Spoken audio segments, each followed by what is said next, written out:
मुश्किल है। तो आज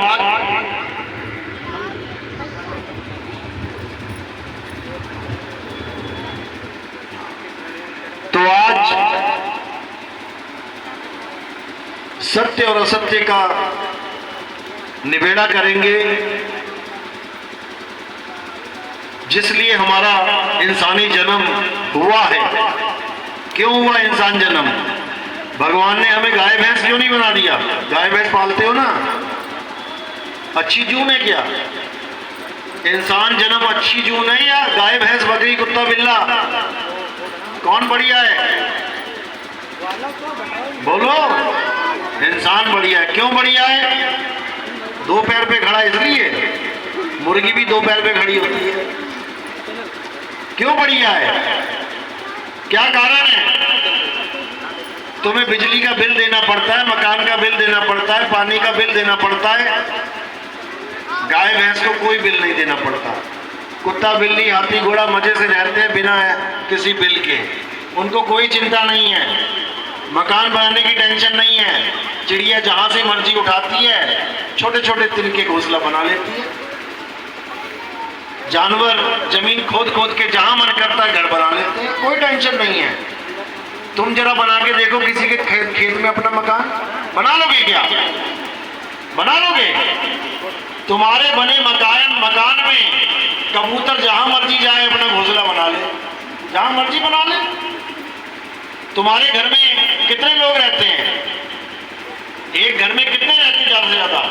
किसी के 2 3 4 5 6 7। लेकिन ये तुम्हें लगता है तुम्हारे घर में इतने लोग रहते हैं कि तुम गिन भी नहीं पाओगे। तुम केवल आदमी को गिन रहे हो ना, इसलिए कहते हो कि 5 लोग रहते हैं। छिपकली, कॉकरोच, चींटियां, मक्खी, मच्छर, ये कहाँ रहते हैं? तुम्हारे घर में ही रहते हैं। लेकिन इन सबसे श्रेष्ठ जून, श्रेष्ठ योनि कौन सी है? इंसान जून। अगर तुम्हें इंसान जन्म मिल गया तो इसका मतलब समझो कि तुम्हारे बहुत बड़े भाग हैं। ये लाल पीले हरे गुलाबी कपड़े पहन रखे हैं ना, ये लाल गुलाबी चूड़ियां पहन रखी हैं, केवल इंसान जन्म में मिल रही हैं। कभी देखा बकरी को सिंदूर लगा के घूमती? उसका क्या पति नहीं होता? कभी देखा कुत्तों को कपड़े पहन के घूमते? उनको क्या ठंड नहीं लगती? स्वेटर पहना किसी ने? इंसान ही पहनाता है, अगर पहना भी तो इसलिए इंसान जन्म सबसे जरूरी है। लेकिन केवल इसीलिए नहीं कि स्वेटर पहन लूंगा या घर में रह लूंगा या सज धज लूंगा, इसलिए नहीं। किस लिए इंसान जन्म जरूरी है? क्योंकि केवल इंसान ही मुक्ति को प्राप्त कर सकता है। बाद में इसके बिना कोई नहीं। तब तक क्या बैठो, सत्संग सुनो पहले। अगर मुक्ति चाहिए तो इंसान बनना ही पड़ेगा। बिना इंसान बने तुम भगवान की पूजा तक नहीं कर सकते। समझ लो इस बात को। भगवान को जानना तो बहुत दूर की बात है, उसकी पूजा भी नहीं कर सकते तुम। यानी पत्थरों की पूजा भी नहीं कर सकते। इंसान के अलावा बताओ कौन जाता है मंदिर? कौन सा जानवर जाता है मंदिर? जा रहा है कोई? अगर तुम कोई वीडियो देखते भी हो तो सिखाया हुआ है वो। हाथी जा रहा है, लोटा लेके जल चढ़ा रहा है, सिखा रखा है महावत ने उसको। नहीं तो सारे जंगल के हाथी पहुंचे होते मंदिर में। कोई तोता है, राम राम राम राम रट रहा है, सिखाया हुआ है। नहीं तो सारे तोते रट रहे होते राम राम। केवल इंसान जन्म तुम्हें भगवान की भक्ति प्रदान करता है, नहीं तो और कोई जन्म नहीं। अब सोचा जाए तो हम सब इंसान हैं, मुक्ति इंसान ही प्राप्त कर सकता है, तो क्या सबको मिल जाएगी? क्या सब मुक्त हो जाएंगे? जेल में 1000 कैदी फंसा पड़ा है, तो क्या सब रिहा हो जाएंगे? नहीं होंगे। फांसी भी लगेगी, उम्र कैद भी है, सब कैसे रिहा हो जाएंगे? इसी प्रकार इंसान जन्म में मुक्त केवल वो होता है जो जो सत्य को जान लेता है, और जो झूठे में जीवन बर्बाद कर देता है वो वापस कुत्ता बिल्ली हाथी घोड़ा ये सब तुम बन के ही आए हो, ये सब तुम होके आए हो, तब जाकर एक जन्म इंसान का मिला है, केवल एक जन्म। 1,84,000 यानी 84 लाख बार तुम जानवर बन के आए हो, लेकिन इंसान जन्म तुम्हें केवल एक बार मिलेगा। सोचो कितना बड़ा मौका है, अगर अब चूक गए तो फिर 84 में चले। अब इंसान बन के करना क्या है इसको समझ लो। खाया पिया ढकार मारा सो गए, सारी जीवन बिताई, हाय हाय करते मर गए, उठा के घर वालों ने जला दिया। ये है इंसान जन्म, ये नहीं है भाई। इंसान जन्म का लक्ष्य क्या है? सत्य को जानना। सत्य क्या है? अगर सत्य को जान लिया तो समझो कि इंसान जन्म का लक्ष्य पूरा हो गया। और अगर सत्य को नहीं जान पाए, झूठे में जीवन बिता दिया, तो समझो बर्बाद हो गए। अब क्या है सच, क्या है झूठ, ये कौन बताएगा? ये कौन बताएगा कि सत्य क्या है झूठ क्या है? कौन बताता है? गुरु। गुरु बताता है कि सत्य क्या है, असत्य क्या है, सार क्या है, असार क्या है।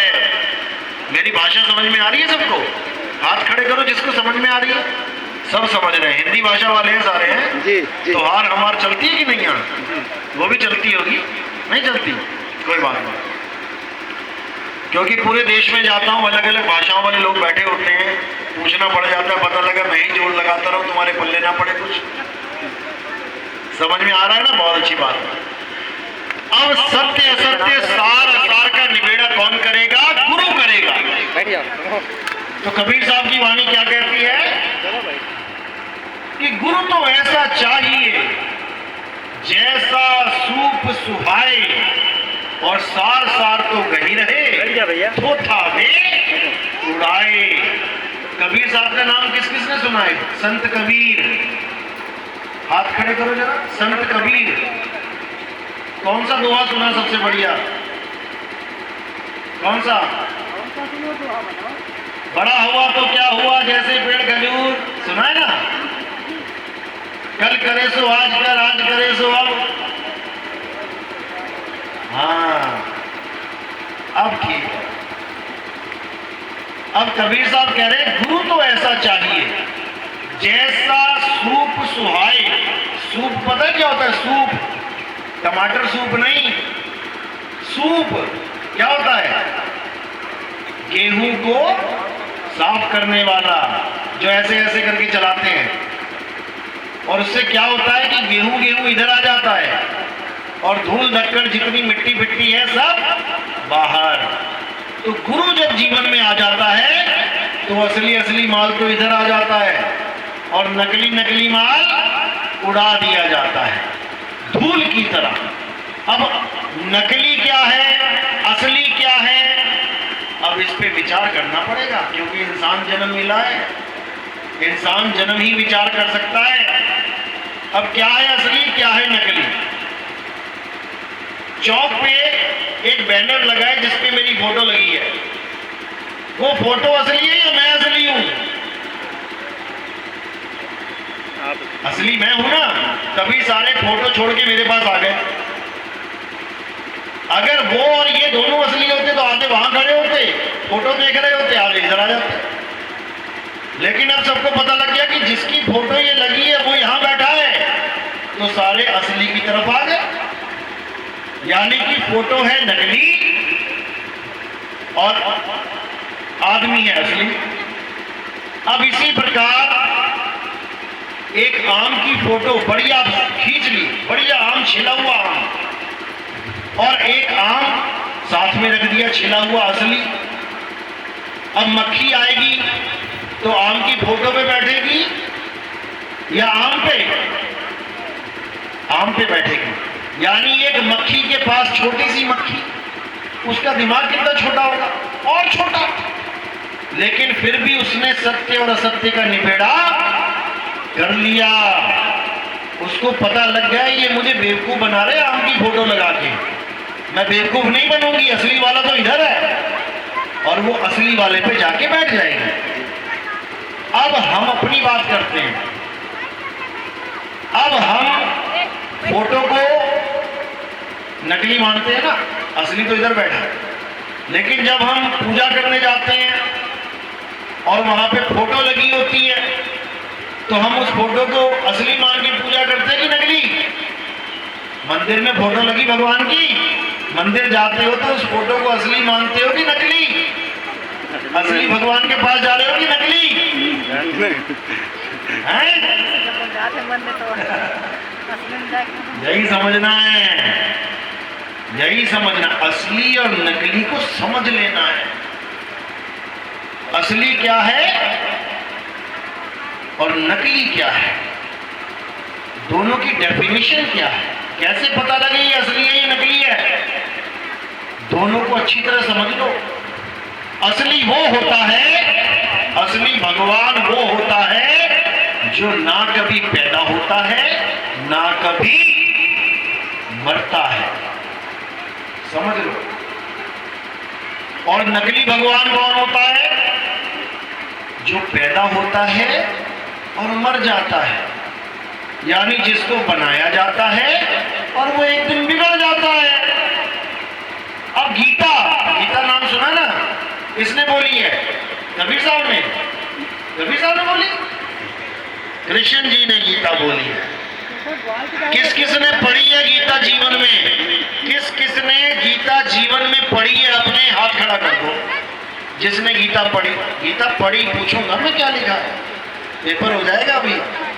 देखो ये हाल है कि इसमें से कोई हाथ नहीं खड़ा हो रहा, एक दो हाथ खड़े हुए। अब कहने को तो हम हिंदू हैं, कहने को, और हम गीता को पढ़ते नहीं। गीता में क्या लिखा है पता नहीं, तो हमें कैसे पता लगेगा हम सही चीज कर रहे हैं कि नहीं? हमें पता कैसे लगेगा कि हम जो पूजा कर रहे हैं वो सही है या गलत? आज आपको यही समझाया जाएगा। गीता में क्या लिखा है कि सत्य क्या है असत्य क्या है, इसका भेद अर्जुन को बताते हुए कहते हैं, हे अर्जुन, असत्य वो है जो पैदा होता है और जिसका नाश हो जाता है, जो पल पल बदलता रहता है, वो असत्य है। तो असत्य क्या क्या हुआ भैया? असत्य ये शरीर हुआ, पैदा हुआ था ना एक दिन, और एक दिन इसका नाश हो जाएगा। तो यानी ये शरीर असत्य है। और क्या है असत्य? जो पल पल बदल रहा है, ये शक्ल। जब तुम पैदा हुए थे तो छोटे से थे, 5-6 इंच के, तुम्हारी शक्ल भी अलग सी थी। धीरे धीरे धीरे तुम्हारी शक्ल बदलती बदलती बदलती आज मुंह में दांत नहीं, पेट में हाथ नहीं, और उस वक्त छोटे से बच्चे, कोमल से, अच्छी सी त्वचा, बिल्कुल प्यारी सी मखमली सी, आज झुर्रियां पड़ी हुई हैं, लटका हुआ है बदन, चमड़ी लटकी पड़ी है। ये एकदम नहीं बदल गई, ये पल पल पल पल बदल रही है, और तुम्हें पता भी नहीं लगने दे रही है कि मैं बदल रही हूँ। रोज शीशा देखते हो ना, रोज शीशा देखते हो, क्या आज तक जान पाए कि तुम बदल रहे हो? आज से 20 साल पुरानी फोटो और आज की फोटो लगा के देख लेना, इतना ज्यादा बदलाव होगा। लेकिन शीशा भी तुम्हें नहीं बता पाया कि तुम रोज बदल रहे हो। वही शीशा देखते देखते सारे बाल सफेद हो जाएंगे, वही शीशा देखते देखते मुंह से दांत निकल जाएंगे, वही शीशा देखते देखते झुर्रियां पड़ जाएंगी, और तुम जान भी नहीं पाओगे कि माया मेरे साथ क्या खेल खेल रही है। तो ये सब माया है। जो बदले सो माया संतो, जो बदले सो माया। सारी दुनिया माया है। सूरज चांद सितारे बदलते कि नहीं बदलते? सुबह इधर दिखाई देता है, दोपहर में ऊपर दिखाई देता है, शाम को इधर दिखाई देता है। बदल रहा कि नहीं बदल रहा? जो भी चीज बदल रही है वो माया है। माया ही असत्य है। माया ने ही सब जीवों को भरमा रखा है। और और सब माया के लपेटे में फंसे हुए हैं। अब सत्य क्या है? सत्य केवल एक है, और वो क्या है? अध्याय 2 पढ़ो अच्छी तरह गीता। कृष्ण जी कहते हैं, हे अर्जुन, सत्य केवल आत्मा है। आत्मा का नाम सुना है किसी ने? हाथ खड़े करो जिसने सुना है। आत्मा भूतिया वाली आत्मा नहीं, भूत आत्मा, प्रेत आत्मा, वो नहीं, जो आत्मा है। आत्मा पता है ना सबको? आत्मा लेके आए हो साथ में? घर तो नहीं भूला है कोई? सब लाए हो?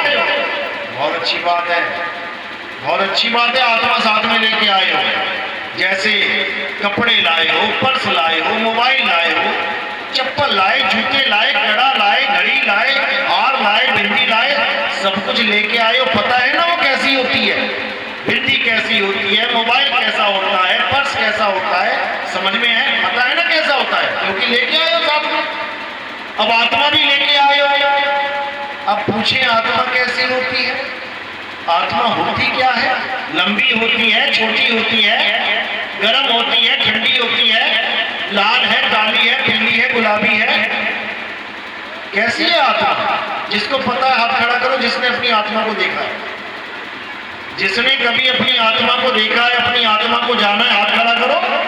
एक ने भी नहीं जाना, और 24 घंटे साथ रहती है। 24 घंटे आत्मा साथ है। ये शरीर क्यों चल रहा है पता है? क्यों चल रहा है? आत्मा की वजह से। आत्मा की वजह से। और आत्मा निकल जाए शरीर से तो मिट्टी, मिट्टी, मिट्टी को तो जान लिया, लेकिन मिट्टी जिससे चल रही है उससे नहीं जाना। आत्मा को नहीं जाना। आत्मा को ही गीता में जन्माया जा रहा है। हे अर्जुन, आत्मा का ना तो कभी जन्म होता है, ना कभी आत्मा की मृत्यु होती है। आत्मा को ना तो कोई शस्त्र काट सकता है, ना अग्नि जला सकती है, ना वायु सुखा सकती है, ना जल भिगो सकता है। ये दोहा सुना है ना जी? ऐसा सुना है ना? कभी बचपन में सुना होगा। जी जी। ये कृष्ण जी ने बोला है, हे अर्जुन, पूजा केवल आत्मा की ही होनी चाहिए। आत्मा के अलावा अगर कोई भी कैसे भी पूजा करता है तो वो कभी मुक्त नहीं हो सकता। वो माया के जाल में बार बार फंसेगा, बार बार जन्म मरण में अटकेगा, नाना प्रकार की योनियों में कुत्ता, बिल्ली, हाथी, घोड़ा, सूअर, नाली का कीड़ा बनना पड़ेगा, बनना पड़ेगा। कोई रोक नहीं सकता, कोई रोक नहीं सकता। लेकिन इस आत्मा की पूजा करे तो करे कैसे? आत्मा का पता ही नहीं है, करे कैसे पूजा? किसी ने मंदिर बना दिया ईंट पत्थर लगा के, किसी ने मूर्ति बना दी सीमेंट से, वो पता लग गया कि भगवान जी का मंदिर है, रोज जाना है। लेकिन आत्मा के बारे में कोई जान नहीं पाया। अध्याय 3 17वां श्लोक क्या बोलते हैं कृष्ण जी? कि हे अर्जुन, जो अपनी आत्मा में रमण करते हैं, जो अपनी आत्मा में तृप्त हैं, जो अपनी आत्मा में संतुष्ट हैं, उनके लिए कोई धार्मिक कर्म कर्तव्य लागू ही नहीं होता। यानी उसे किसी मंदिर में जाने की जरूरत नहीं, उसे किसी मस्जिद में जाने की जरूरत नहीं, उसे किसी गुरुद्वारे में जाने की जरूरत नहीं, उसे किसी गिरजाघर में जाने की जरूरत नहीं, उसको किसी पूजा पाठ में बैठने की जरूरत नहीं, उसको कोई हवन यज्ञ करने की जरूरत नहीं, उसको कोई मंत्र जपने की जरूरत नहीं, उसको कोई व्रत रखने की जरूरत नहीं। किसको? जो अपनी आत्मा में रमण करते हैं। लेकिन वृंदावन जाओगे तो लोग रेत में रमण कर रहे हैं। एक जगह है वहां पे रमण रेती। मैंने कहा देखे जरा कौन सा रमण है यहाँ पे। जब वहां गए तो आदमी देख तेरे को लौट रहे हैं, मिट्टी में रेत में लौट रहे हैं, आदमी औरतें। कृष्ण जी क्या बोले और तुम क्या कर रहे हो? कृष्ण जी ने बोला अपनी आत्मा में रमण करना है और तुम मिट्टी में लौट रहे हो। बताओ, मिट्टी में ही लौटना है तो 1,84 जूनें पड़ी हुई हैं। देखो, गाय बैल बकरी घोड़ा मिट्टी में लौटते हैं ये लोग, जब मजे लेते हैं ना। ये कुत्ते को देखो एंजॉय करता है मिट्टी में, देख तरीके उल्टा सीधा होके। घोड़ा देखना टांगे ऊपर करके वो मिट्टी में लौटता है। अरे इंसान जन्म मिला है आत्मा में रमण के लिए, मिट्टी में रेत में नहीं। लेकिन कौन समझाए? मोटी बुद्धि हो चुकी है, सूक्ष्म ज्ञान आता नहीं, पल्ले नहीं पड़ता। तो कृष्ण जी साफ कह रहे हैं कि जो लोग पत्थर की पूजा करते हैं, मुझे पत्थर मान लिया लोगों ने। हंसते होंगे कृष्ण जी कि मुझे पत्थर मान लिया। क्या कृष्ण जी पत्थर के थे? कृष्ण जी पत्थर के थे या अहिल्या पत्थर की थी? अहिल्या नाम सुना है? अहिल्या को श्राप मिला था, इंसान से पत्थर हो गई। पत्थर होना श्राप है। तुम्हें कोई श्राप मिले तुम पत्थर के हो जाओ तो पत्थर होके खुश होगे कि इंसान रह के? इंसान रह के खुश होगे। हालांकि ये मिट्टी, ये शरीर मिट्टी है, ये शरीर मिट्टी है ना। अब तुम्हें कोई कहे मिट्टी को क्यों सजा रही हो, मिट्टी को क्यों लिपस्टिक लगा रही हो, मिट्टी को क्यों तुम सिंदूर लगा रही हो, क्यों मिट्टी पे साबुन लगा रही हो, मिट्टी को क्यों पाउडर लगा रही हो, तब नहीं मानोगे मिट्टी है। ना ना ना ना, मिट्टी थोड़ी नहीं हूं मैं तो सुंदर हूं। तब तुम मिट्टी नहीं मानोगे अपने आप को। अपने आप को तुम मिट्टी नहीं मानते और भगवान तुमने बना दिया पत्थर। सोचो एक बार, खुद को मिट्टी नहीं मानोगे, भगवान को पत्थर मान लोगे, तो कैसी भक्ति है भाई? क्या भगवान पत्थर है क्या? कृष्ण जी ने क्या बोला गीता में? हे अर्जुन, तू और मैं शरीर नहीं है, शरीर तो इस आत्मा के कपड़े हैं। आत्मा ये शरीर धारण करती है और इसको एक दिन उतार देती है। शरीरों के मारे जाने पर भी तुम और मैं कभी नहीं मरेंगे, क्योंकि तुम और मैं आत्मा है, शरीर नहीं है। कृष्ण जी समझा रहे हैं कि तू और मैं शरीर नहीं है और तुमने कृष्ण जी को बना दिया पत्थर। ये हाल है। अब पत्थर बनाया क्यों? कारण क्या है? कारण है आत्मज्ञान की कमी। आत्मज्ञान की कमी। किसी का पति उसके साथ रहता है, किसी का पति औरत के साथ रहता है अपने, तो वो औरत अपने पति से प्यार करेगी कि उसकी फोटो से? अपने पति को प्यार करेगी, फोटो चाहे पड़ी रहे कहीं भी। और वो आदमी चला गया अमेरिका, विदेश चला गया, अब क्या करेगी? अब उसकी फोटो देखती रहेगी, एल्बम खोल खोल के देखेगी, याद करेगी, क्योंकि वो उसके पास नहीं है। तो जो जिसके पास नहीं है वो फोटो में जाएगा और जिसको उसका ज्ञान है वो फोटो में कभी नहीं जाएगा। जैसे एक मक्खी फोटो पे कभी नहीं बैठेगी। अगर आम साथ में छीला पड़ा हो, करके देख लेना एक बार, आम की फोटो खींच के रख देना और एक आम छील के रख देना और देखना जितनी भी मक्खियां आएंगी कहां बैठेंगी? आम के ऊपर। और आदमी कहां बैठ रहा है? फोटो के ऊपर। तो आदमी से इंटेलिजेंट मक्खी जी। बात ये है। तो अब आत्मज्ञान पे आते हैं कि आत्मज्ञान होता क्या है। सबके पास आत्मा है, सबको पता है, लेकिन उसका ज्ञान नहीं है। अब अगर ज्ञान हो जाए तो तुम्हें क्या मिल गया? आत्म ज्ञान। तो कबीर साहब की वाणी है, जल में मीन प्यासी मोहे देखत आवे हासी, आत्म ज्ञान बिना नर भटके कभी कभी काशी। काबा कौन जाएगा? हिंदू जाएंगे? हिंदू नहीं जाएंगे, मुस्लिम भाई जाएंगे वहां पर। अब वो जा रहे हैं काबा और सोच रहे हैं कि हम बहुत बड़े धार्मिक हो जाएंगे और हमें अल्लाह मिल जाएगा। और हिंदू भाई कहाँ जा रहे हैं? काशी। वो सोच रहे हैं हम जाके भगवान को माथा टेक देंगे, हमें भगवान मिल जाएगा। लेकिन कबीर साहब क्या कह रहे हैं कि आत्म ज्ञान बिना नर भटके, कभी काबा कभी काशी।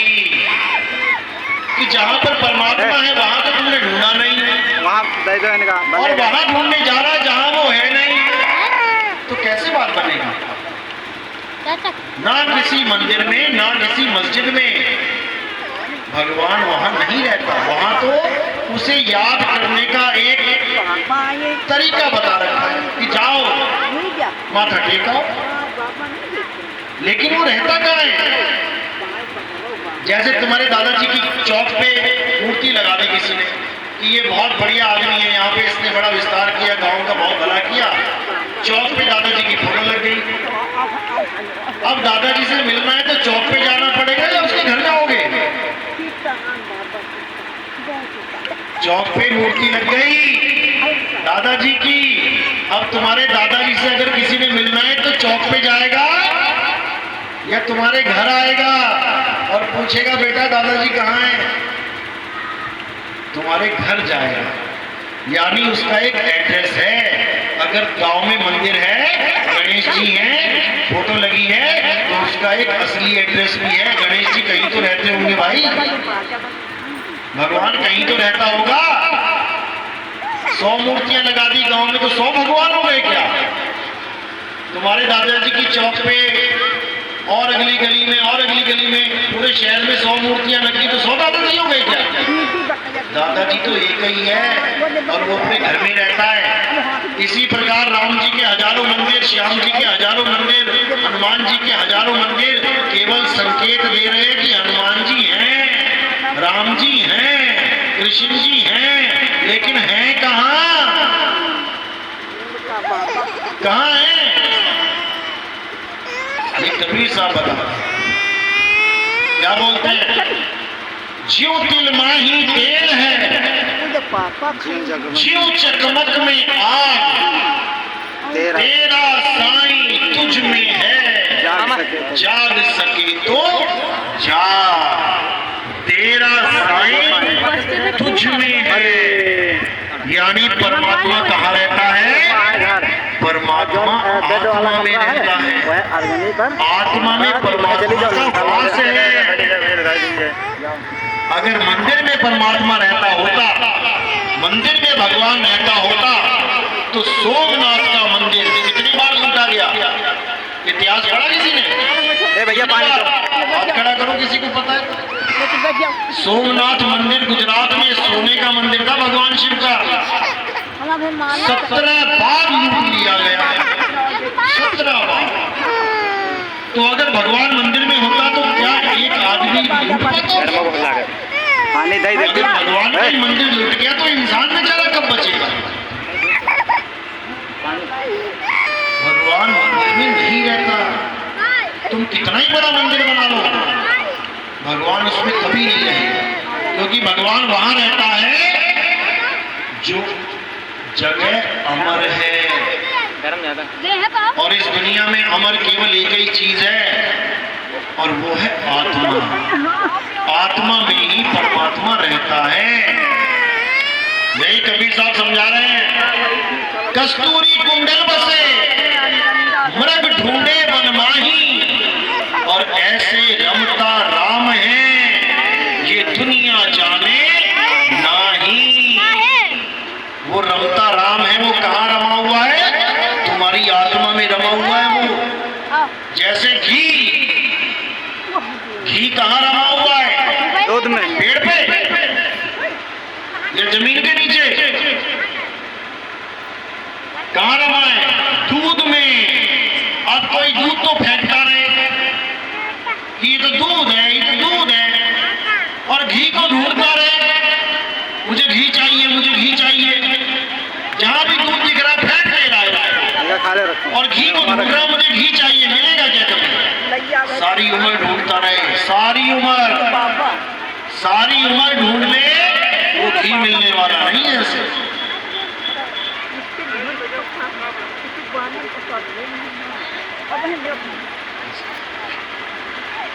अब दूध की कीमत नहीं जानता कि दूध में ही घी है, इसलिए दूध को फेंक रहा है और घी को ढूंढ रहा है, सारा जीवन निकल जाएगा।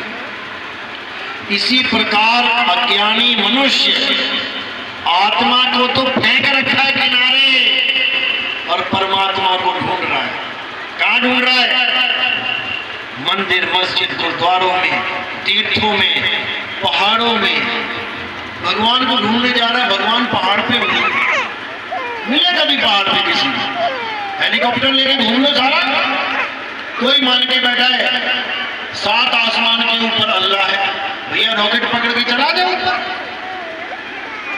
किसका इंतजार है? इंसान ने तो बहुत कुछ बना लिया, मंगल पे पहुंच गया। जब मंगल पे पहुंच गया तो 7वें आसमान में पहुंच जाएगा किसी दिन, जाके मिलके अल्लाह से बात करके नीचे आ जाएगा। ये सांकेतिक ज्ञान है। वो 7 आसमान कहाँ हैं? सांकेतिक ज्ञान है। कब समझ में आता है? जब तुम्हारे जीवन में गुरु आता है।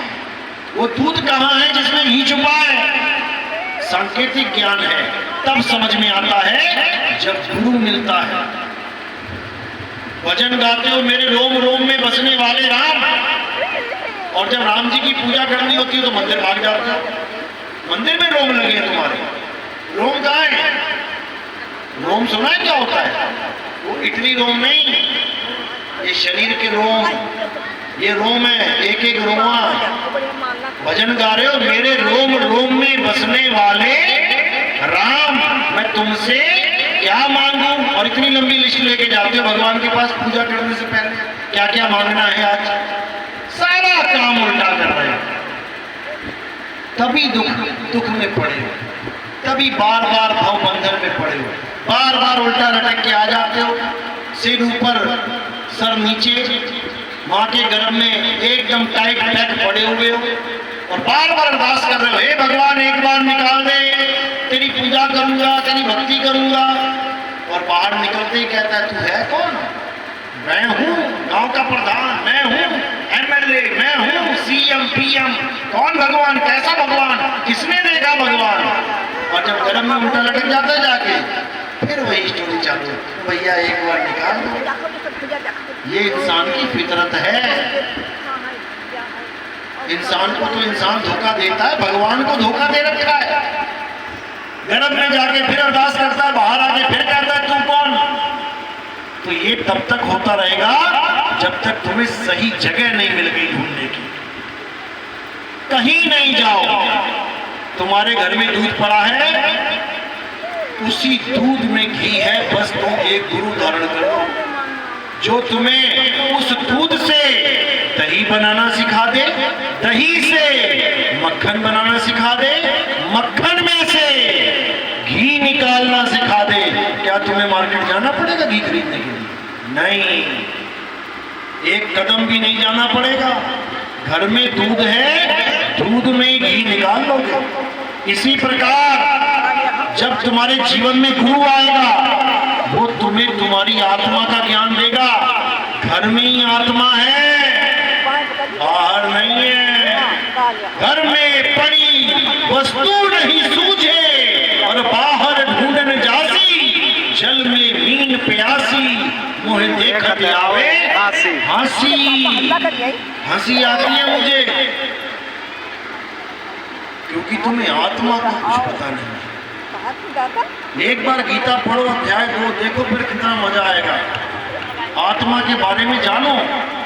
आत्मा ही है जो सबको चला रही है। अगर आत्मा ना हो तो किसी की हिम्मत नहीं एक उंगली भी हिला के दिखा दे।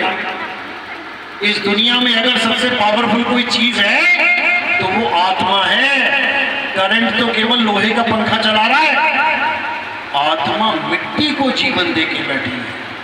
क्या ये करंट मुर्दे में लगा दो, दोनों तारे, मुर्दा चल पड़ेगा? मुर्दा चल पड़ेगा? तो सोचो, जब करंट बड़े बड़े मोटरों को चला रहा है लेकिन एक मुर्दे को नहीं चला पा रहा, तो करंट बढ़ा कि आत्मा? आत्मा। और वो आत्मा ऐसे चलाती है कि पूरा शरीर जीवित लगता है कि मेरी माँ जीवित है, मेरा भैया जिंदा है, मेरा बेटा जिंदा है। ये तुम्हें लग रहा है कि वो जिंदा है, जैसे ये पंखा दौड़ रहा है तुम्हें लग रहा है जिंदा है। देखो भाग रहा है, देखो खा रहा है, देखो पी रहा है। ये पंखा जिंदा है कि मुर्दा? ये पंखा जिंदा है कि मुर्दा? जिसको लगता है जिंदा है हाथ खड़े करे, जिसको लगता है मुर्दा है हाथ खड़े करे। कुछ भी नहीं लगता तुम लोगों को। जिंदा इसलिए लग रहा है क्योंकि चल रहा है। इतने लोग बैठे हैं, खा रहे हैं, पी रहे हैं, इसलिए जिंदा लग रहे हैं। लेकिन कब तक ये पंखा जिंदा है? कब तक? जब तक बिजली है। और जैसी बिजली चली गई तो ये पंखा मुर्दा हो गया। ये पहले भी मुर्दा था, ये अब भी मुर्दा है। ये केवल बिजली की वजह से जिंदा दिखाई दे रहा है। इसी प्रकार ये शरीर पहले भी मुर्दा था, आज भी मुर्दा है। ये केवल आत्मा की वजह से जिंदा दिखाई दे रहा है कि मेरी माँ तो जिंदा है, तेरी माँ मर गई, तेरी भी मरी हुई है। केवल बिजली आ रही है इसलिए जिंदा है। बिजली चली जाएगी वो भी यहीं लेटी मिलेगी। इसी को समझना है। शरीर मुर्दा है, आत्मा जिंदा है, और कुछ नहीं। बस इतना समझ लो। तो यही साहिब समझा रहे हैं कि साधो ये मुर्दों का गांव, ये गांव मुर्दों का है। मुर्दों का गांव क्यों बोला? क्योंकि ये सब लाशों का गांव है, ये सब जिंदा लाशें हैं। ये जिंदा लाश बैठी है। जिंदा इसलिए बोल रहा हूं क्योंकि आत्मा के कनेक्शन में है। लाश इसलिए बोल रहा हूं क्योंकि मुर्दा है। जैसे कार चल रही है इसलिए लग रहा है जिंदा है, लेकिन ड्राइवर निकल जाए बाहर, अब क्या है? मुर्दा है। यही कृष्ण जी बार बार समझा रहे हैं कि तुम और हम शरीर नहीं है। ऐसा कोई समय नहीं था जब ये राजा महाराजा तुम और मैं नहीं थे। ऐसा कोई समय नहीं आएगा जब ये राजा महाराजा तुम और मैं नहीं होंगे। इस दुनिया में कभी कोई मरता ही नहीं है। मरता कौन है? केवल शरीर मरता है, केवल शरीर मरता है। हम शरीर नहीं, हम आत्मा हैं। हम एक दिन इस शरीर को छोड़ के चले जाएंगे। फिर हमारे घर वाले हमारे प्यारे प्यारे शरीर को उठा के क्या करेंगे? बिस्तर पे लेटाएंगे, रजाई उड़ा के मच्छरदानी लगाएंगे। फिर नहीं लगाएगा कोई मच्छरदानी। फिर कहाँ रखेंगे? सीधे चिता पे। अभी आत्मा शरीर में है माता के, उसकी एक उंगली जला के दिखा दो तुम। लगाओ जरा, गैस ऑन करो, माचिस लगाओ, मोमबत्ती लगाओ, मम्मी की उंगली उठा के आग में लगा के दिखाओ, जला के दिखाओ। जला दोगे क्या? नहीं जला पाओगे। क्यों नहीं जलाई? इस आत्मा की वजह से, केवल इस आत्मा की वजह से। और आत्मा निकल गई, अब क्या करोगे? अब उंगली छोड़ो, पूरी अम्मा को उठा के आग पे रख दोगे। अब दुख भी नहीं होगा कि मेरी माँ जल रही है, क्योंकि मन समझा लेगा अपने आप को मेरी माँ इसमें नहीं है। मेरी माँ तो छोड़ के चली गई। तो जो चली गई वो कौन है? क्या है वो?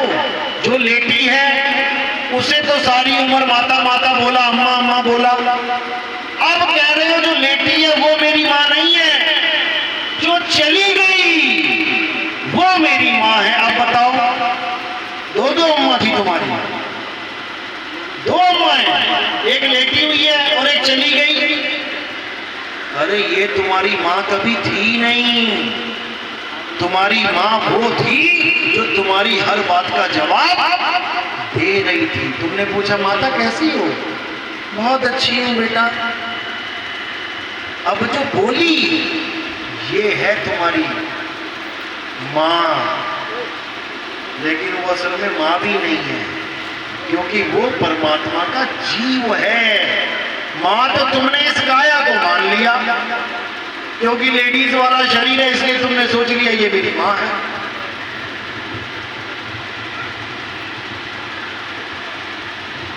अब ये माँ और बाप आए कैसे, आदमी और औरत आए कैसे, इसको समझ लो अच्छी तरह।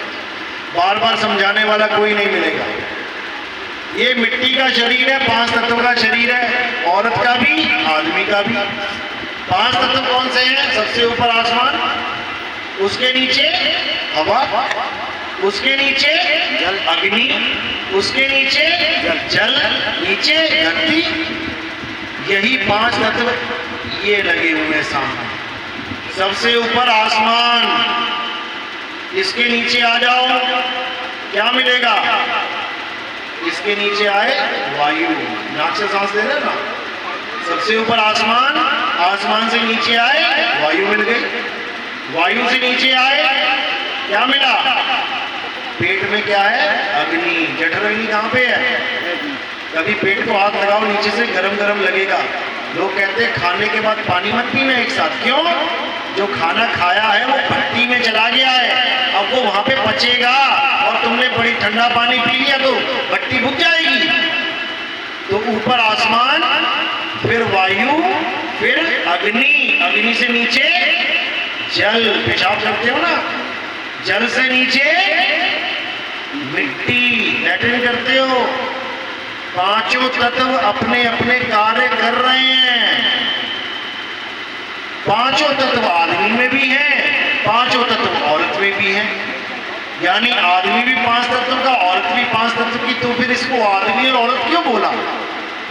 आकाश आदमी है या औरत? हवा आदमी है या औरत? आग आदमी है या औरत? पानी आदमी है या औरत? मिट्टी आदमी है या औरत? कोई भी नहीं, दोनों में से कोई नहीं है। लेकिन इन्हीं 5 तत्वों का जब शरीर बना दिया तो बन गए आदमी और औरत। कैसे बने? डिजाइन से। आदमी का डिजाइन तुम्हें पता है कैसा होता है? अभी मैं कहूं चित्र बनाओ आदमी का, तो क्या औरत का बना दोगे? नहीं बनाओगे। 5 तत्व का एक डिजाइन बन गया, आदमी का डिजाइन अलग, औरत का डिजाइन अलग। अब तुम देख देख के कह रहे हो ये आदमी बैठे हैं, ये औरत बैठी है, जबकि वो भी 5 तत्व बैठा है, ये भी 5 तत्व बैठे हैं।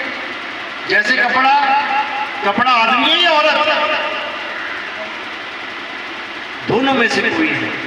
लेकिन आदमी का कुर्ता पैजामा बना दिया तो ये जेंट्स हो गया, औरत की कुर्ती पैजामी बना दी तो ये लेडीज हो गई। चमड़ा आदमी है कि औरत? चमड़े का पर्स बना दिया आदमी वाला तो जेंट्स पर्स हो गया, और लेडीज वाला पर्स बना दिया वो लेडीज पर्स हो गया। चश्मा प्लास्टिक का आदमी है या औरत? लेडीज डिजाइन बना दिया तो लेडीज वाला हो गया, जेंट्स बना दिया तो जेंट्स वाला हो गया। दोनों में भेद केवल डिजाइन का है, तत्व एक ही है। अब ये तत्व तो मिल जाते हैं दुकानों पे, चश्मा ले लिया, कपड़े ले लिए डिजाइन वाले, और ये कहां से मिला? ये डिजाइन कहां से मिला तुम्हें? ये कपड़े कहां से मिले जो ये कपड़े पहन रखे हैं? कौन सी मार्केट में लेके आए हुए? ये कपड़े मिलते हैं मां के गर्भ में। सब गर्भ से ही आए हो ना? चलो सभी गर्भ से आए, वहीं मिले ये सारे कपड़े। जब तुम गर्भ में थे तब डॉक्टर ने जांच करी, लड़का है, सब खुश। क्यों? है तो जीवात्मा, लेकिन लड़के के डिजाइन के कपड़े पहन के आ रही है। अब किसी ने कह दिया लड़की होने वाली है जी, हाय हाय हाय हाय, लड़की है तो वो भी जीवात्मा, लेकिन लड़की वाले ड्रेस के कपड़े पहन के आ रही है। अब बंदा इसी में चक्कर खा जाता है, लड़का है कि लड़की है? अरे भैया दोनों जीवात्माएं, केवल कपड़े अलग अलग पहने हुए हैं, इसीलिए भरम गए हैं कि तू आदमी मैं औरत, जबकि दोनों एक ही है।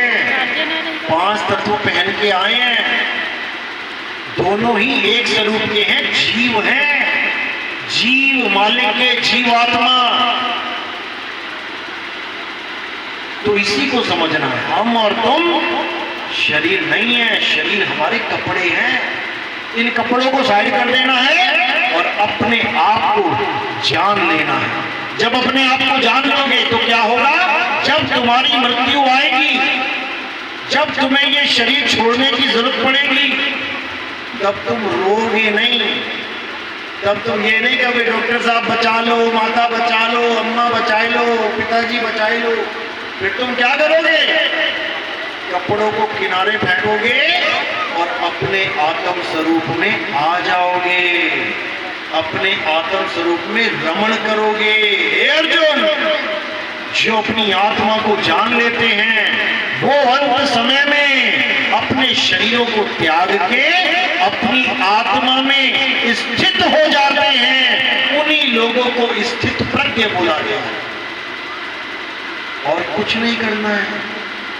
अपनी आत्मा को छोड़कर अगर किसी और चीज का ध्यान किया, किसी और चीज की पूजा करी, तो बार बार मां के गर्भ में उल्टे लटकते रहोगे, बार बार ये शरीर धारण करके आते रहोगे। तो ये मत सोचना बार बार आदमी बनो।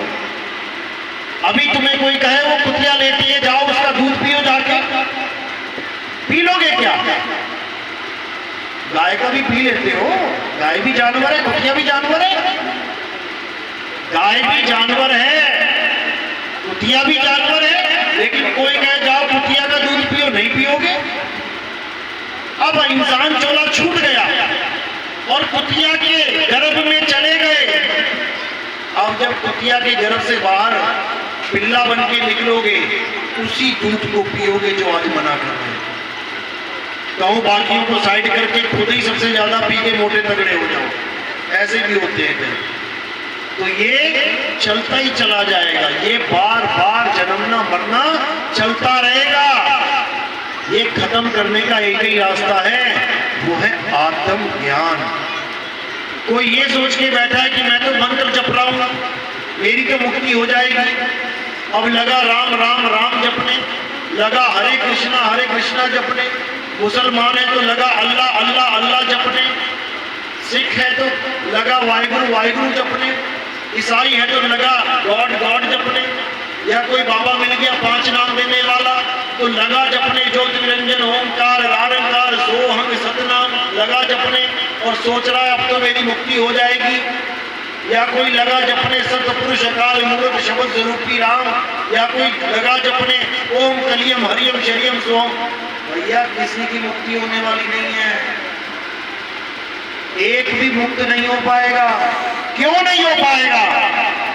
क्योंकि कबीर साहब कहते हैं वो को कहां ढूंढे रे बंदे, मैं तो तेरे पास में, खोजी होए तुरंत मिल जाऊं, एक पल की तलाश में। ना मंदिर में, ना मस्जिद में, ना काबे कैलाश में, ना मैं जप में, ना मैं तप में, ना एकांत निवास में। ना मंदिर में, ना मस्जिद में, ना काबे कैलाश में, ना मैं जप में। अगर तुम कोई भी नाम जप रहे हो, किसी ने गुरु धारण कर लिया, गुरुजी ने कोई नाम दे दिया जपने के लिए, तो वो गुरु उसको मुक्त नहीं कर सकता, वो नाम भी उसको मुक्त नहीं कर सकता। क्योंकि नाम है जप में, नाम है तप में, ना एकांत निवास में। कोई घर बार छोड़ के चला जाए जंगल में कि मैं तो पत्ते खा के जीऊंगा लेकिन भगवान को प्राप्त करूंगा, नहीं कर सकता। क्योंकि जपने वाला जपी, तपस्या करने वाला तपी, और घर बार छोड़ के जाने वाला सन्यासी। ये जपी तपी सन्यासी बार बार जन्म मरण में चक्कर काटते रहते हैं। गुरु ऐसा चाहिए जो सारे जाप छुड़वा दे, गुरु ऐसा चाहिए मंदिर मस्जिद जाना छुड़वा दे, गुरु ऐसा चाहिए हर प्रकार की तपस्या खत्म करवा दे और केवल आत्मा का ज्ञान करवा दे, तो समझ लो कि अब तुम्हारा कल्याण होने से कोई रोक नहीं सकता। इसीलिए कृष्ण जी ने सबसे ज्यादा गीता में आत्मा के ऊपर बोला है कि कैसे भी आत्मा को जान लो। अध्याय 4 34वां श्लोक, हे अर्जुन, जो ज्ञान मैं तुम्हें समझा रहा हूं, इस ज्ञान को प्राप्त करने के लिए तुम ऐसे गुरु की शरण में जाओ जो तुम्हें आत्मा का यथार्थ ज्ञान कराता, क्योंकि आत्मा ही सत्य है।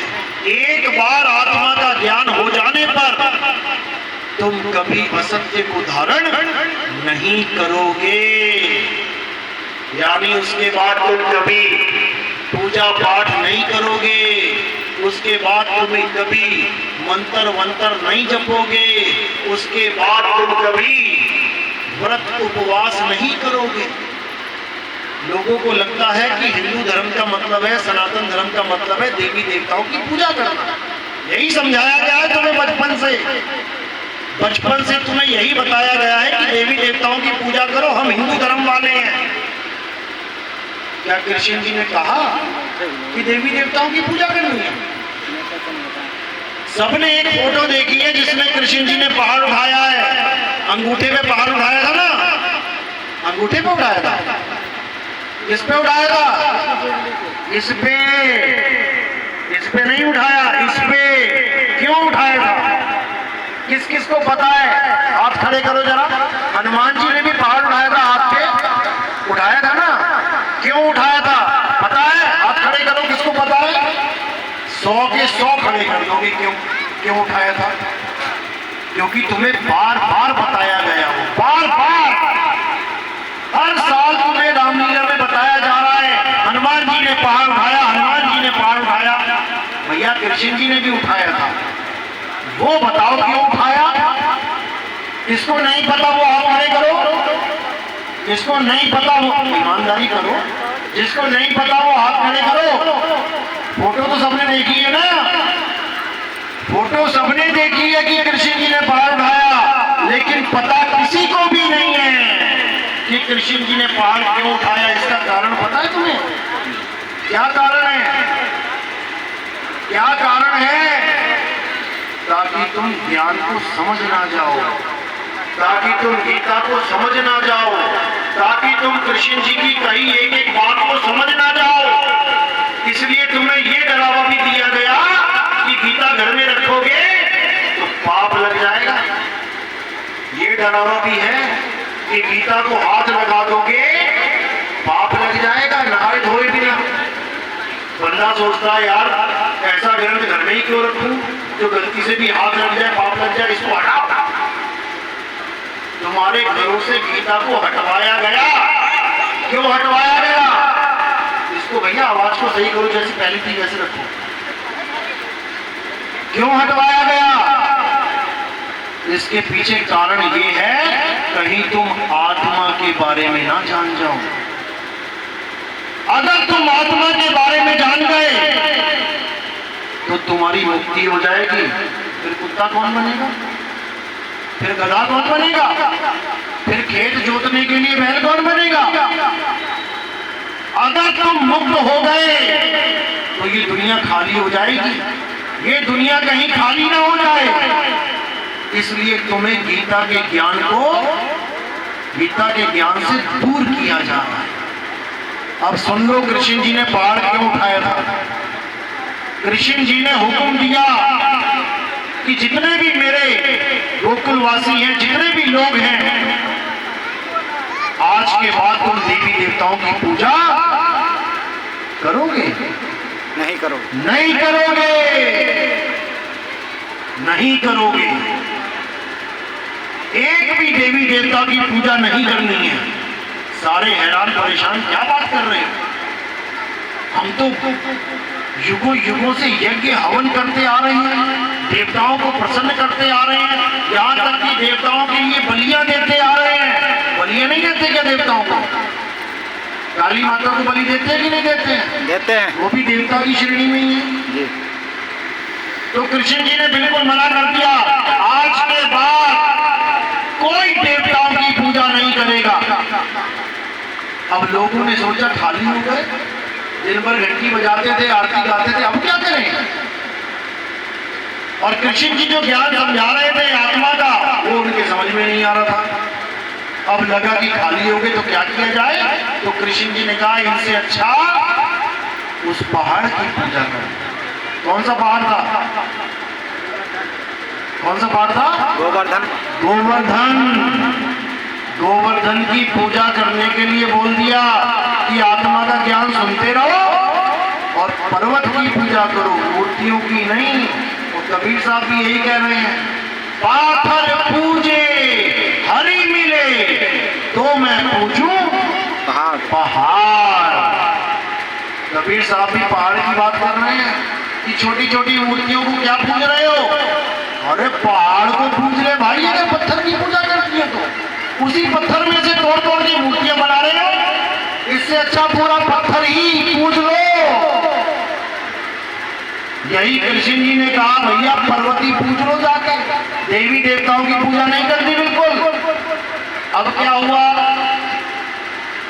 कृष्ण जी ने सही कहा कि गलत कहा? किसको लगता है गलत कहा? हाथ खड़े करो जरा। अच्छा, माता जी को लग रहा है गलत कह दिया कृष्ण जी। गलत कहा?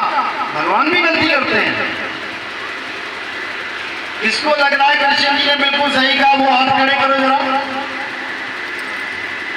कुछ बेचारे फैसला ही नहीं कर पाते जीवन में, क्या बोलूं।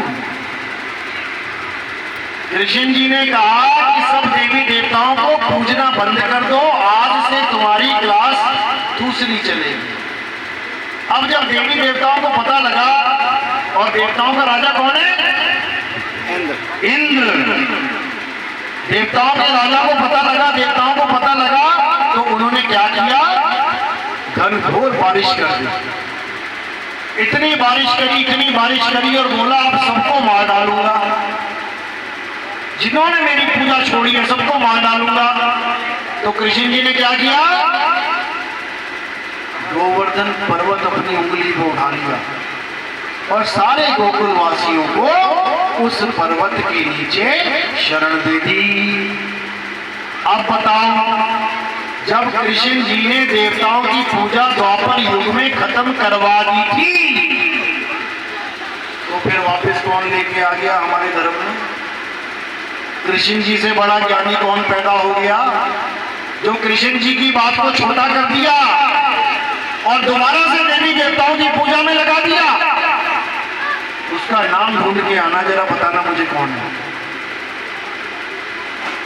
द्वापर युग में कृष्ण जी ने देवी देवताओं का काम खत्म कर दिया था पूजने का,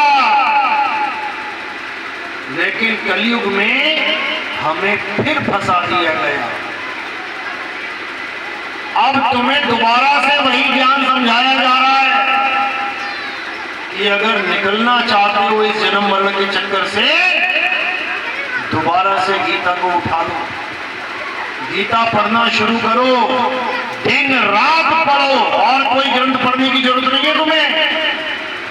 केवल गीता का पाठ करो रोज, और हमारे सत्संग सुनते रहना, फिर तुम्हें एक एक बात समझ में आती चली जाएगी। अध्याय 7 पढ़ोगे तो क्या लिखा है? हे अर्जुन, अल्प बुद्धि वाले लोग देवताओं की पूजा करते हैं। अल्प बुद्धि क्या होता है? अल्प बुद्धि जिसकी बुद्धि कम होती है, छोटी बुद्धि। कोई काम कर रहा है, बिजली का करंट लग गया, तुमने देखा चप्पल नहीं पहनी, तो क्या कह रहा है? अबे कमर का देखा तेरे अंदर, तू बिजली का काम कर रहा है, नंगे पैर कर रहा है, चप्पल पहन के कर। समझ में आया? कम बुद्धि। अध्याय 7 23वां श्लोक, मोबाइल सबके पास है, अभी गूगल पे सर्च मारो। अध्याय 7 23वां श्लोक पढ़ो, क्या लिखा है जो तुमने कभी जीवन में नहीं पढ़ा होगा। अल्प बुद्धि लोग देवताओं की पूजा करते हैं, उन्हें प्राप्त होने वाले फल सीमित और क्षणिक होते हैं। यानी जो फल तुम्हें मिल भी गया कोई, जो तुम मंदिर में मांग रहे हो मिल भी गया कुछ समय के लिए, उसके बाद फिर खत्म। देवताओं की पूजा करने वाले देवलोक को जाते हैं, पितरों की पूजा करने वाले पितरलोक को जाते हैं, भूतों की पूजा करने वाले भूतों के लोक में जाते हैं। ये तीनों ही बुद्धिहीन मुझे प्राप्त नहीं कर सकते। बिल्कुल क्लियर लिखा है वहां पे, पढ़ो। पहले अनपढ़ थे, ग्रंथ सामने लिखा होता था, पढ़ नहीं पाते थे। अब तो पढ़े लिखे हो। कौन कौन पढ़ा लिखा? आप खड़े करो जरा। पढ़े लिखे हो, थोड़ा बहुत हाथ तो खड़े करो, पढ़े वाले। जरूर पढ़ना गीता। ये समझ ही नहीं पाते हैं कि करे कि ना करे, बीच में रहती है कहानी। तो गीता हमारा सबसे मेन ग्रंथ है। अगर हमने गीता को अपने जीवन में धारण नहीं किया तो भैया जैसे आए वैसे गए, कोई फायदा नहीं, कोई फायदा नहीं तुम्हारा इस धर्म में आने का। इससे अच्छा तो किसी और धर्म में चले जाते। कम से कम वहां तुम्हें पढ़ाया तो जाता कि धर्म में किताब में लिखा क्या है। कुरान, मुसलमान भाई छोटे से बच्चे को कुरान रटवा देते हैं। जो तुम्हें जगह जगह दिख रहा है ना, मुसलमान जहां पढ़ने जाते हैं बच्चे, क्या बोलते हैं उसको? क्या बोलते हैं उनके स्कूल को? मदरसा। और जब वो किताब लेके जाते हैं कुरान की, कैसे लेके जाते हैं? तुम्हें तो पीठ पे लादना सिखा दिया कि बस्ते में डाल दे। पीठ पे कौन बोझ लाता है? गधा। और कुरान कैसे लेके जाते हैं पता है? इस तरीके से दिल के पास है। उनको टीचिंग ये दी गई है, उनको शिक्षा ये दी गई है कि ये बोझ नहीं है कि तू पीठ पे लाद के लेके जा रहा है। इस कुरान को अपने दिल के पास लगा के रखना। तुम किसी भी मुसलमान बच्चे को जाते देखोगे मदरसे में, तो अपनी कुरान को दिल के पास लगा के लेके जाता है। बताओ, बचपन में ही जिसको ये शिक्षा मिल गई कि मेरी कुरान कहाँ रखनी है, क्या उसमें लिखा है, और तुम बूढ़े हो गए, गीता का तुम्हें ABCD नहीं पता, तो कौन धार्मिक है? कौन धार्मिक है? मुसलमान धार्मिक है। एक छोटा सा सिख, छोटा सा बच्चा सारी गुरबाणी पढ़ता है जाके, एक एक शब्द याद है उसको गुरबाणी में क्या बोला गया है। एक ईसाई छोटे छोटे बच्चे बाइबल पढ़ते हैं जाके। और हिंदू क्या करता है? हिंदू क्या कर रहा है? बेल पत्थर पे जाके पत्ते तोड़ रहा है, गंगा में जाके डुबकियां मार रहा, फिर खबर आ जाती है गंगा में डूब के 5 बच्चे मारे गए। ये कर रहा है हिंदू। और करना क्या था? गीता पढ़नी थी। अगर तुमने गीता पढ़ ली होती तो आज हिंदू को मुसलमान, आज हिंदू को ईसाई, आज हिंदू सिख ना बन रहे होते। अखंड भारत था हमारा, अफगानिस्तान तक था कि नहीं था? ये बांग्लादेश, पाकिस्तान, ये सब हमारे देश में थे। हम हिंदू थे, सब सनातनी थे। कितने से रह गए हैं? मात्र 140 करोड़। क्यों रह गए हैं पता है? 140 करोड़ नहीं है कि मैंने बोल दिया 140 करोड़ तो मान लिया। तो 140 करोड़ तो हमारे देश की आबादी है। केरल में 50% हिंदू कन्वर्ट हो चुके हैं ईसाई और मुस्लिम में। 140 करोड़ में केवल 100 करोड़ हिंदू हैं। 40 से ऊपर दूसरे धर्मों को ज्वाइन कर चुके। क्यों ज्वाइन किया है? क्या कारण है? अज्ञान। तुम्हें पता ही नहीं है भगवान कौन है, तुम्हें पता ही नहीं है पूजा किसकी करनी है, तुम्हें पता ही नहीं है परमात्मा क्या है, तुम्हें पता ही नहीं है आत्मा क्या है, तो कन्वर्ट ही होंगे। अगर तुम ज्ञान में पूर्ण हो जाओ, तुम्हें एक एक चीज पता हो, गीता में कौन से अध्याय में कौन सा श्लोक लिखा है, तुम्हें कोई बदल नहीं सकता। आज अंग्रेज गीता पढ़ पढ़ के हरे कृष्णा हरे राम ढोलकी बजा बजा के नाचते हैं। वृंदावन में जाके देखो क्यों नाच रहे हैं? क्या उनको कृष्ण जी की शक्ल ज्यादा प्यारी लग गई ईसा मसीह से? क्या ईसा मसीह से ज्यादा प्यारा लग गया कृष्ण? बिल्कुल नहीं। उन्होंने गीता को पढ़ा अंग्रेजी भाषा में, गीता को पढ़ा स्पेनिश भाषा में, गीता को पढ़ा अरबी भाषा में। उनको समझ में आया असली ज्ञान तो ये है, और अपना धर्म छोड़ के हिंदू बन के आ गए, सनातनी बने बैठे। और तुम क्या बोलूं तुम्हें? इसलिए सबसे पहले गीता को पढ़ो, जो गीता कहती है उसको मानो, फिर तुम्हारा जीवन कैसे बदलेगा तुम्हें समझ में आ जाएगा। कृष्ण जी ने एक बार भी नहीं कहा कि मेरे शरीर की पूजा करो, एक बार भी नहीं कहा। उन्होंने कहा सब धर्मों को छोड़कर मेरी शरण में आ जा। तो बताना जरा, द्वापर युग में कितने धर्म थे? द्वापर युग में कितने धर्म थे? ये मुस्लिम धर्म, ईसाई धर्म, सिख धर्म क्या द्वापर युग में थे? कितने साल पहले आए हैं ये लोग? कौन से धर्म को छोड़ने की बात कर रहे हैं? धर्म का मतलब उस वक्त क्या था? कर्म कांड, ये पूजा पाठ, ये तीर्थ व्रत, ये हवन यज्ञ, ये था उस वक्त धर्म। ये थी धार्मिक क्रियाएं। इन सबको छोड़ के तू मेरी शरण में आ जा, यानी आत्मा की शरण में आ जा, क्योंकि मैं शरीर नहीं हूं, मैं आत्मा हूं। और जब तू आत्मा की शरण में आ जाएगा तो तू भी आत्मा हो जाएगा, क्योंकि कीट न जाने भृंग को गुरु कर ले आप समान। तुम सुनियार के पास चले गए काम सीखने तो तुम ही सुनार बन जाओगे।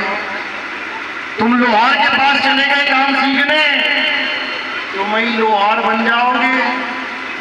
तुम किसान के पास चले गए खेती बाड़ी सीखने, तुम ही किसान हो जाओगे। तुम मैकेनिक के पास चले गए कार मैकेनिक के पास काम सीखने, तुम ही मैकेनिक हो जाओगे। इसी प्रकार हे अर्जुन, सब धर्मों को छोड़ के, सब देवताओं को छोड़ के तू मेरी शरण में आ जा, फिर देख तू क्या बन जाता है। तो यही समझना है। जिसने इसको समझ लिया उसका बेड़ा पार हो जाएगा, और जो नहीं समझ पाएगा वो यहीं धक्के खाएगा। अब सोच लो, धक्के खाने हैं या बेड़ा पार करवाना। चलो आज का सत्संग यही समाप्त करते हैं। किस किस को मेरी बात 100 में से 1% समझ में आई वो हाथ खड़े करना। 100 में से 1%, कैमरा करो जरा भाई। 100 में से 1% वाले हैं आप लोग। अब किसको मेरी बात 100 में से 100% समझ में आई वो हाथ खड़े करो। 1% वाले मत करना। बहुत अच्छी बात है। अब तुम्हें पता लग गया ना सत्य क्या है। सत्य हमारी आत्मा, असत्य क्या है? ये पत्थर पूजा, मंदिर पूजा, मंत्र जाप, तीर्थ व्रत, हवन यज्ञ, ये सब क्या है? असत्य है। कल को कोई त्योहार आएगा तो कहाँ खड़े मिलोगे तुम लोग? मंदिर के सामने मिलोगे खड़े। सब भूल जाओगे क्या असत्य क्या ऐसा। छोड़ो यार, जहाँ है वही ठीक है। यही अज्ञान है। यही कृष्ण जी समझा समझा के चले गए, यही नितिन दास समझा समझा के चला जाएगा। कौन सुनता है? लेकिन इस बार समझना है, ये खेल नहीं है, ये जन्म मरण का सवाल है। ये बार बार माँ के गर्भ में जाके नाना प्रकार की योनियां भोगने का सवाल है। तुम कहते हो गंगा में छलांग मारूंगा मेरे पाप कट जाएंगे, और गंगा पुत्र भीष्म पितामह, सबसे दर्दनाक मौत किसकी हुई? पूरे युद्ध में भीष्म पितामह था। किसी के एक तीर लगा मर गया, किसी के 2 तीर लगे मर गए, किसी का चक्र से कट गया फट गया मर गया। उसके इतने छेद कर दिए बेचारे के और पूरी रात उल्टा लेटा रहा। सबसे दर्दनाक मौत वो भी गंगा के पुत्र की, जो अपने पुत्र के पाप नहीं काट पाई। तो तुम चाचा के लड़के लगते हो उसके, तुम्हारे भी नहीं काटे। अब क्यों ऐसा क्यों हुआ भीष्म पितामह के साथ? जब वो मृत्यु शैया पे लेटे हुए थे, बाणी बाण लगे पड़े हैं, अब सोच रहे हैं भैया ऐसा क्या काम कर दिया मैंने, सब मजे से मर रहे हैं, एक बाण लगा हो गया, मैं लटक गया बीच में, ऐसा क्या काम कर दिया था मैंने? 100 जन्म याद करता है अपने इंसानी जन्म, देखता है यार ऐसा कोई पाप ही नहीं हुआ, ये तो मेरे साथ अन्याय हो रहा है। क्योंकि इस दुनिया में केवल कर्म का फल मिलता है, मैंने तो ऐसा कोई काम किया ही नहीं। तो कृष्ण जी को बुलाता है, आ जाओ भाई, अब तुम ही निवेदा करोगे, तुम्हारा रूल है, जो करोगे सो भरोगे। और जब मैंने कुछ किया नहीं 100 जन्म तक, मैं क्यों भरूं? तो कृष्ण जी ने कहा पितामह 101वां जन्म देखो, 101वां जन्म देखो, तब तुम क्या थे? एक राजा थे, घोड़े पे बैठ के जा रहे थे अपने रथ पे, घोड़े के सामने एक सांप आ गया, घोड़ा रुक गया, सांप हटे ना घोड़ा चले ना, तब तुम उतरे और अपनी तलवार से काटा नहीं, उस सांप को उठाया और किनारे फेंक दिया और रथ लेके चले गए। तो भीष्म पितामह कहते भैया तो इसमें क्या बड़ी बात है, अरे मैंने उसे कोई मारा थोड़ी नहीं, जो तुम मुझे इतनी दर्दनाक मौत दे रहे हो, मैंने तो उसको किनारे फेंका। वो कहते बेटा तुमने देखा नहीं, तुमने फेंका कहाँ था? जब वो दिव्य दृष्टि से दोबारा देखता है बैक करके, तो देखता है जब सांप फेंका तो कांटों की झाड़ियों में वो सांप लगा और उसके शरीर में कांटे कांटे कांटे कांटे कांटे कांटे कांटे कांटे हो गए। अब वो कांटों में लगा पड़ा है बेचारा, और क्या बददुआ दे रहा है कि जिसने मेरी ऐसी हालत करी उसके साथ भी ऐसा ही हो गया। सोचो, बिना सांप को मारा नहीं उन्होंने, तब भी वो कर्म भोगना पड़ा जो उसे पता ही नहीं था कि मैंने क्या कर दिया। और तुम तो जानबूझ के गला काट रहे हो मुर्गी का, तुम तो देख के बकरी मार रहे हो, तुम्हारी ऐसी हालत हो जाएगी ना, नानी याद आ जाएगी। यहां पर किसी को भी कर्मों का फल माफ नहीं है। नारद मुनि का नाम सुना है? नारद मुनि, नारायण नारायण सुना होगा।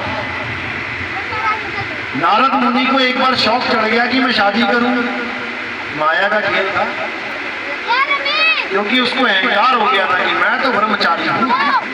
अब जाके विष्णु जी और लक्ष्मी जी बैठे हुए थे, उनके सामने बोल रहा है अरे हम ब्रह्मचारी हैं प्रभु, आप तो माया के चक्कर में हैं, आप तो शादीशुदा हैं, हम ब्रह्मचारी हैं।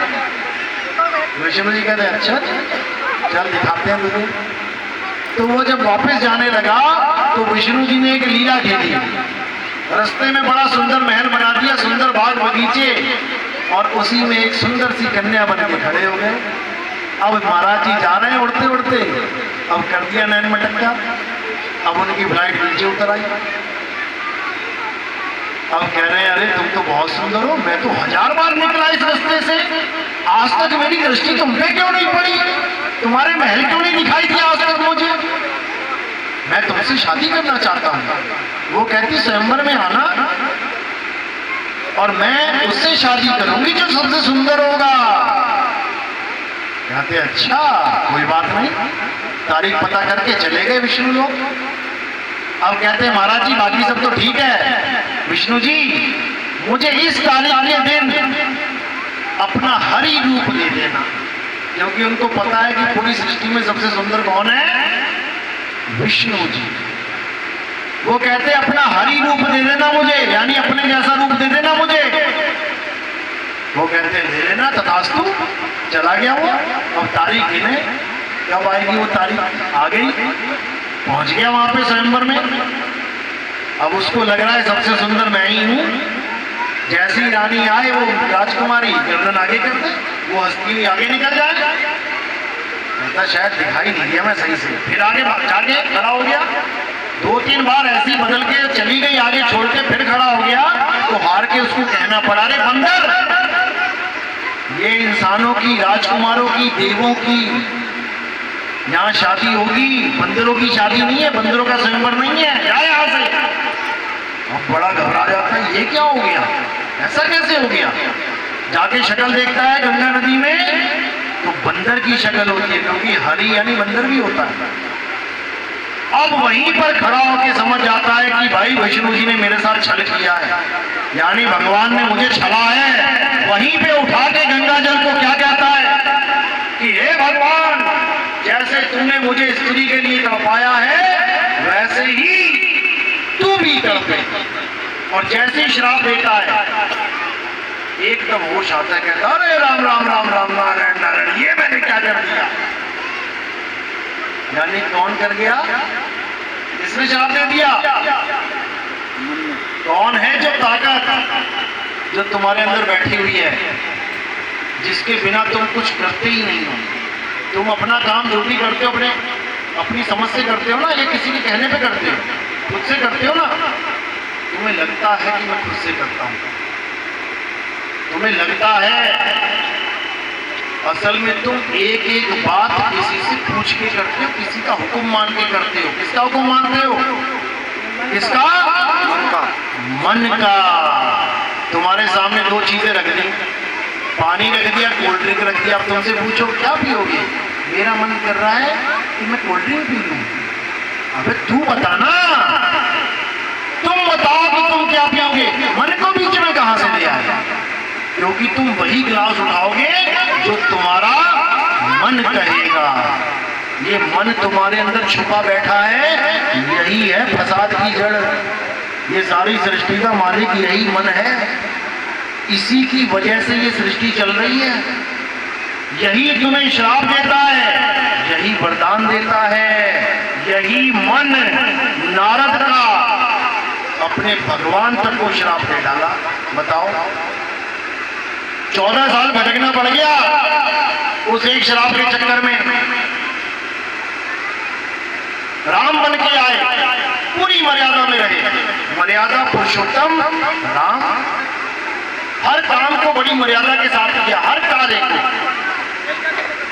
एक गलती कर दी, मर्यादा भंग कर दी, भगवान से भी गलती हो गई। कभी मर्यादा भंग करी राम जी ने? लगता किसी को? बता देते हैं कैसे मर्यादा भंग हुई। वो क्षत्रिय थे, यानी राजपूत थे। क्षत्रिय का धर्म होता है कि किसी भी निहत्थे बच्चे पे, स्त्री पे या निहत्थे आदमी पे शस्त्र से वार नहीं करना। ये धर्म है। आज भी अगर तुम निहत्थे हो तो पुलिस वाले तुम्हें कहेंगे हैंड्स अप। अगर तुमने हाथ बढ़ा दिए और उनको लगा कि हाथ में कुछ नहीं है, तो तुम्हें कोई गोली नहीं मारेगा।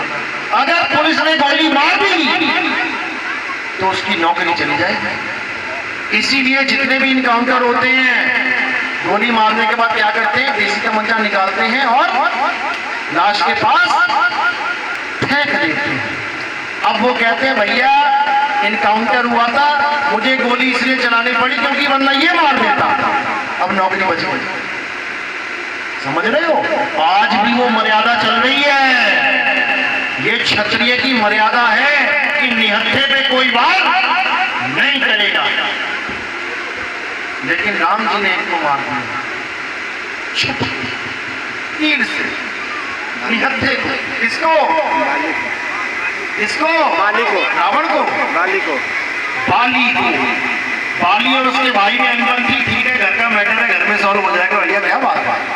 वो दोनों आपस में लड़ रहे हैं, लेकिन राम जी ने क्या किया? पेड़ की आड़ में छुप के उसको तीर मार दिया। अब जब बाली के तीर लगा तो क्या हुआ, बड़ा खुश हुआ वो कि भगवान जी ने मारा है। उसने कहा, हे राम, तुमने मर्यादा भंग करी है, तुम क्षत्रिय धर्म पे टिक नहीं पाए। मैं तुम्हें श्राप देता हूं कि जैसे छुपके तुमने मुझे तीर मारा है, ऐसे ही मैं भी तुम्हें तीर मारूंगा। मारा कि नहीं मारा? फिर कैसे मारा? कैसे मारा? जब वो कृष्ण बन के आए, एक युग के बाद, यानी कर्म फल युग बीतने पर भी पीछा नहीं छोड़ता। तुम सोच रहे हो मैंने ये आज कोई काम कर दिया, मुझे किसने देखा? भैया रजिस्टर में लिख रहा है वो बैठा बैठा, और कैमरे लगे, सीसीटीवी कैमरे कहाँ लगे हैं? दुकान पे जाते हो, चोरी करते हो, उसी वक्त कैमरे में चेक हो जाता है, अरे देखो ये चोरी कर रहा है, पकड़ा गया ना। यहाँ कैमरे कहाँ लगे हैं? ये है वो कैमरे, और ये है वो तो मेमोरी कार्ड जिसमें सारा फीड हो रहा है। और बताएगा कौन? तुम ही बताओगे। जब तुमसे पूछा जाएगा, जब पुलिस वाले निकालते ना रिवॉल्वर, बोलता है कि नहीं? बोलता हूं सरकार, बोलता हूं। सब बोलोगे, सब बोलोगे। मैंने ये किया, इस तारीख को मैंने ये किया, बचपन में मैंने ये किया, बुढ़ापे में मैंने ये किया, जवानी में मैंने ये किया, इतने बकरे मारे, इतनी मुर्गी मारी, इतना मीट खाया, इतनी दारू पी, सब याद है तुम्हें, और तुम ही बताओगे सब कुछ। फिर वो साथ के साथ तुम्हारा पर्चा बनेगा। हाँ भाई, जैसे होटल में जाते ना खाना, क्या खाया? एक मटन चिकन, एक पूरी लिस्ट बना के, हाँ भैया 820 रुपए दो। बस ऐसे हिसाब होगा तुम्हारा, क्योंकि कोई और नहीं बताएगा, तुम खुद बताओगे। इसी को बोला है चित्रगुप्त बैठा है तुम्हारे पास। चित्रगुप्त कौन है? जो गुप्त तरीके से चित्र खींचता है। फोटो लेके लगा हुआ है, वो टक टक टक टक कर रहा है, ये है हर काम तुम्हारा। इसको पता है क्या कर रहे हो, कब कर रहे हो, सुबह कहाँ जा रहे हो, शाम को कहाँ जा रहे हो, मम्मी को कह रहे हो मैं स्कूल जा रहा हूँ, और पुल के नीचे पत्ते खेल रहे हो, ये सब देख रहा है, याद रखना। तो वो मर्यादा भंग हुई। तो जब कृष्ण बन के राम जी आए एक युग के बाद, तब बाली ने एक शिकारी बन के उनके पैर में तीर मारा, तब उनकी वो कर्म जून कट गई, वो कर्म कट गया। तो जब भगवान कर्म काटने के लिए बार बार आ रहे हैं और तीर खा रहे हैं, तो भैया तुम्हारी क्या औकात है? सबसे पहले अपने कर्म सुधार लो। सबसे बुरा कर्म इस दुनिया में क्या है? जीव हत्या। सबसे बुरा कर्म है। तुम अपना घर बार बेचने को तैयार हो जाते हो कि मैं जीवित रहूं, तो सोचो सामने वाले को भी उतनी ही प्यारी है अपनी जान। तुम चींटी को भी मारने जाओगे तो तुमसे तेज भागने की कोशिश करेगी। तुम सुअर को मारोगे तुमसे तेज भागेगा। सुअर तो गंध खाता है, तब भी उसको इतना प्यारा है अपना शरीर। मुर्गी बकरी तुम मिनट में गला रेत देते हो। ये सारे तुम्हारे कर्म बन रहे हैं, तुम्हें इसका हिसाब देना पड़ेगा। याद रखना इस बात को। तो इन चीजों को हमेशा याद रखना कि ये कर्म दंड सबको भोगना है। यहाँ पर किसी को मुफ्त नहीं मिलेगा। अगर तुम अपने भाई की थोड़ी सी भी जमीन जोर जबरदस्ती से खींच रहे हो, तो अगले जन्म में कोई ना कोई भूमाफिया जो तुम्हारे भाई का ही अवतार होगा, तुम्हारे सिर पे बंदूक रख के तुम्हारी जमीन ले लेगा, और तुम कहोगे बड़ा अन्याय किया, बड़ा अन्याय किया। तुमने भी किया, इसीलिए तुम्हें मिला फल। तो आज के बाद जब तुम्हारे जीवन में कोई दुख आए, तो समझ जाना कि तुम्हारा ही कर्म का फल है। और जब तुम्हारे जीवन में सुख आए, तो समझ जाना कि तुम्हारे ही अच्छे कर्मों का फल है। अब तुम्हारे जीवन में सुख ही सुख आए, इसके लिए तुम्हें ना तो कोई मंदिर बचा सकता है, ना गुरुद्वारा, ना कोई बाबा। कि तुम्हारे जीवन में सुख ही सुख हो जाए, मैं किसी बाबा के पास चला जाऊं। केदारनाथ में गए थे, मंदिर में सुख की कामनाएं मांगे, पानी के साथ लोटम लोट होके आ गए, 4 लाख बंदा मर गया। अभी शिमला में शिव मंदिर रह गया, 35 लोग मर गए।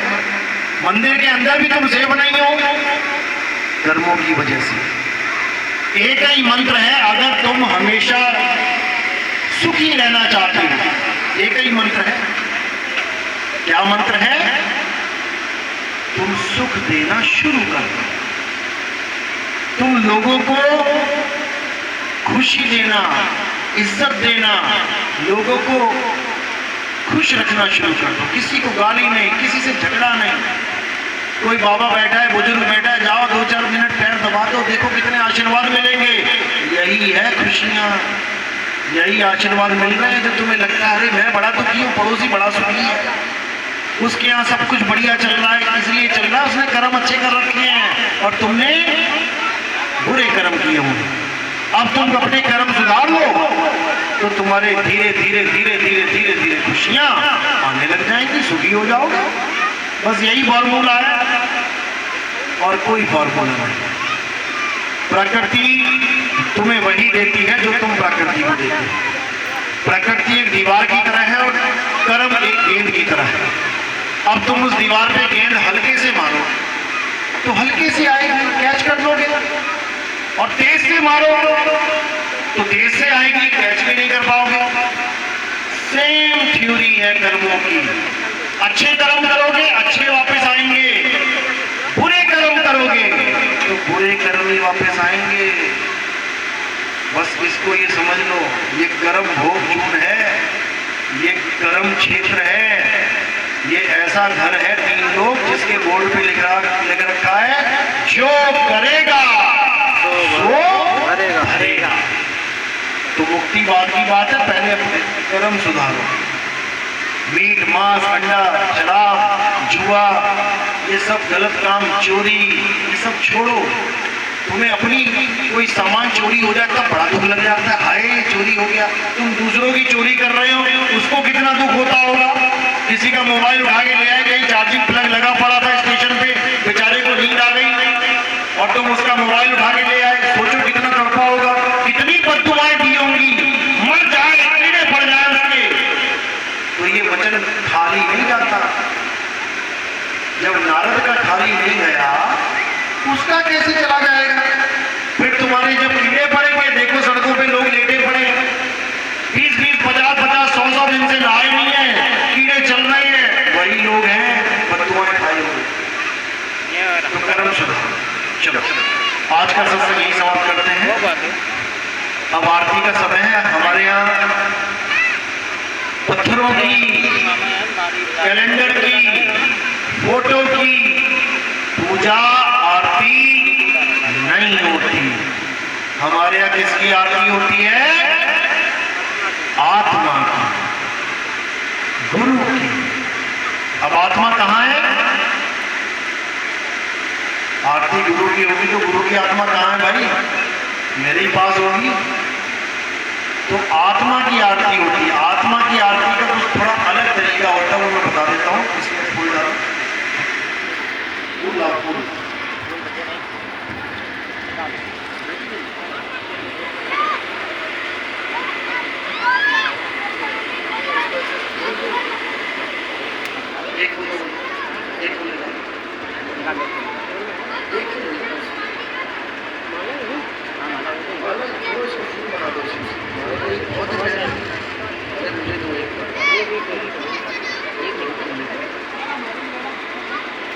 तो क्या करना है?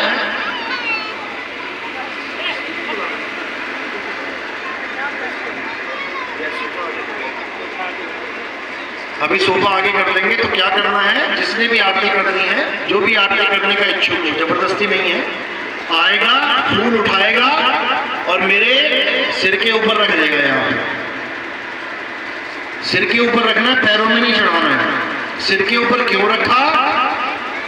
क्योंकि गुरु शरीर नहीं होता।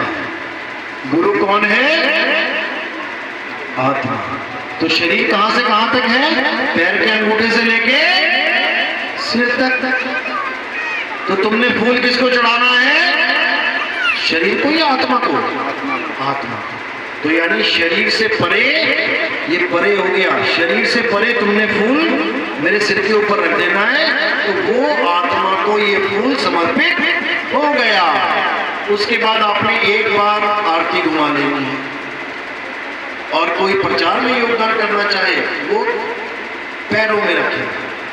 तो ये 3 प्रोसेस कर दिया आपने। सबसे पहले फूल रखना है, आरती घुमानी है, और कोई अगर प्रचार में योगदान करना चाहता है तो वो केवल पैरों में रखे। साहिब की सत्ता।